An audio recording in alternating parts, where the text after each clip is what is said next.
Here's the next story that will let a person ask a lot of questions about what a Dajjal really is and what are his powers. There is a hadith narrated by this companion called Tamim ad-Darri. And this hadith, by the way, is narrated by Imam Muslim. And Tamim ad-Darri, who had embraced Islam, he used to be a Christian, embraced Islam, an Arab. He got up and he said, we were in a ship and a huge storm hit us and we were lost until our ship reached an island. We entered the island. A beast came to us on this island. It had so much hair on it that we could not tell the front from its back, which was its head, which was its tail. And we said, "Waylaki ma anti," woe to you, what are you? Never seen a creature like you before. And she spoke. The beast said, "Ana al-jassasa." I am, you can say al-jassasa comes from the word spy or the passer of news. They said, "Wama al-jassasa?" What is this al-jassasa, this spy or this passer of news? And then the beast said, "Ayyuha al-qawm," people, "Intaliqu ila hadha ar-rajul fi ad-Dayr." Come to this man who is waiting for you in a Dayr. A Dayr was known in those days as being like a place where people used to worship. Like where monks or people used to dedicate their life for worship, they used to sit in there and worship, no matter what religion they were. And he said, there is a man who is waiting for your news anxiously. They said, when the beast told us about this man, they said, we ran away from the beast immediately thinking it was a jinn and ran to this man. We entered this hut that was set for worship. And suddenly we saw in front of us a person, a man who was the biggest in build that we have yet to have seen. And he was so coarse in his body and in his features, strong and big.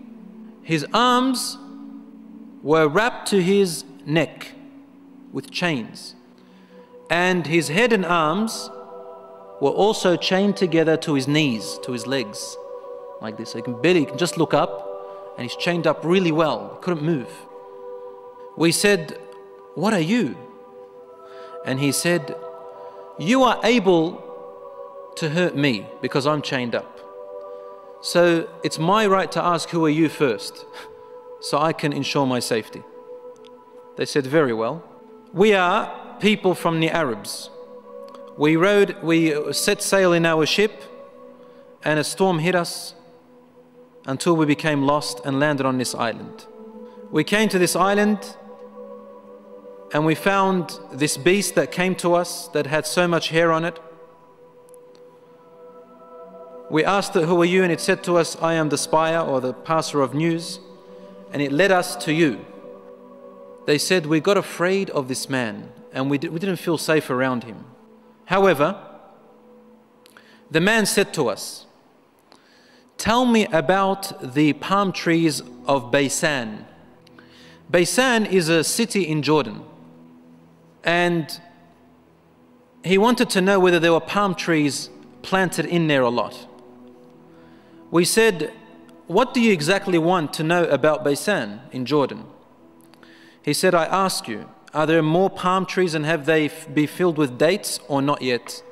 They said, "Yes, it is full of palm trees and full of dates, more than many other places in what we know." He said, "Soon its palm trees and dates will become scarce, will no longer give fruits." Today, really, in Jordan, dates are scarce now. It used to be in history abundance. Now listen. He said, "Now explain to me about Buhayra Tabariya." Okay, the Tabariya Sea. It's also close to Sham. They said, "What do you want to know about it?" He said, "Does it have water in it?" They said, "Yes, there is lots of water." He said, "Soon its water is going to go away." And truly today, the water has gone drier than before. Then he asked them, he said, "Tell me about Zaghar fountain." And Zaghar fountain is somewhere near Jerusalem, Bayt al-Maqdis. Probably about 3 days journey if you wanted to walk away from Jerusalem, Bayt al-Maqdis, that's where that fountain is. So basically in what we call Israel today. They said, what do you want to know about this fountain? He said, well, is there a large fountain happening and a great river from it? And do people plant a lot of vegetation around it and it gives a lot of water yet? They said, yes, it's got a lot of water and its people plant a lot. They said, okay, tell me about a prophet who is ummi, who is illiterate, cannot read or write. What has he done? They said he has come out in Mecca and now he lives in Yathrib, in Medina. He asked them, have his people fought him? They said, yes. He said, what did he do? They said, he was driven out by his own people. But he went to another Arab, who are the Yathrib people and those who embraced Islam with him, and they obeyed him. This man said to them, really? Has that really happened? They said, yes.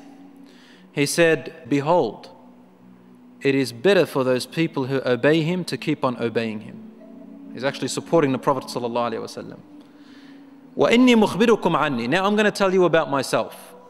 إِنِّي أَنَا الْمَسِيحِ. I am Christ. Isa alayhi salam. وَإِنِّي أُوشَكُ أَنْ يُؤْذَنَ لِي فِي الْخُرُوجِ فَأَخْرُجْ. He said, now very soon, based on the signs you've showed me, I'm going to be given permission to leave and I'm going to come out. فَأَسِيرُ فِي الْأَرْضِ. I will walk throughout the land. فَلَا أَدَعْ قَرْيَةً إِلَّا هَبَطْتُهَا فِي 40 لَيْلَةً.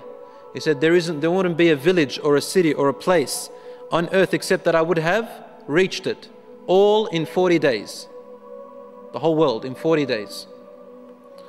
غَيْرَ مَكَّةَ وَطِيبَةَ. All except two places, Mecca and Tiba, Medina.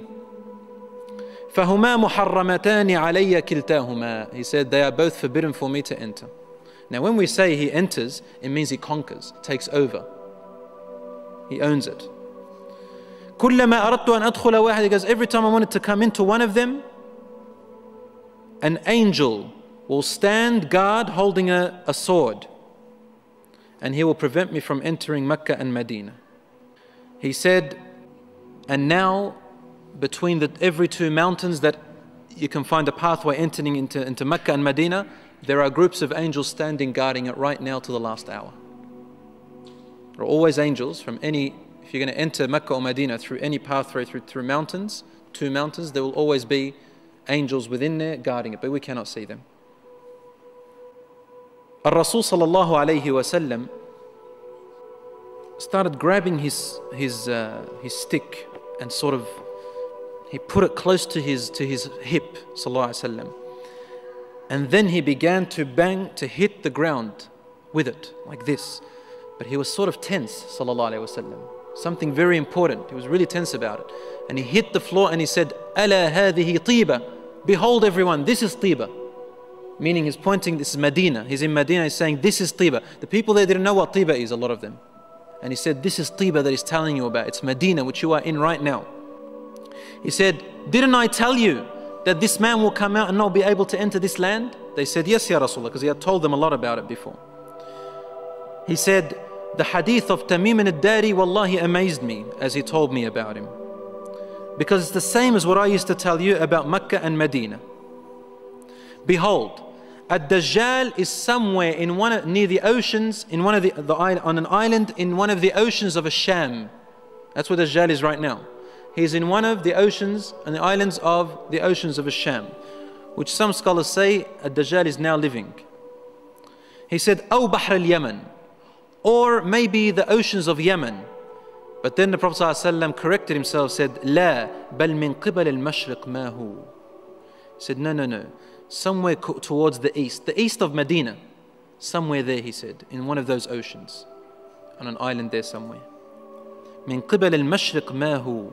Towards the east somewhere. من قبل المشرق ما هو. And he pointed to his hand that way. Towards the east. Is that way. So even the Prophet ﷺ doesn't know exactly where he is, but in that direction. So it's close to the Middle East at the moment. So Allahu A'lam, ad-Dajjal will first arise in Asham, in the Middle East area.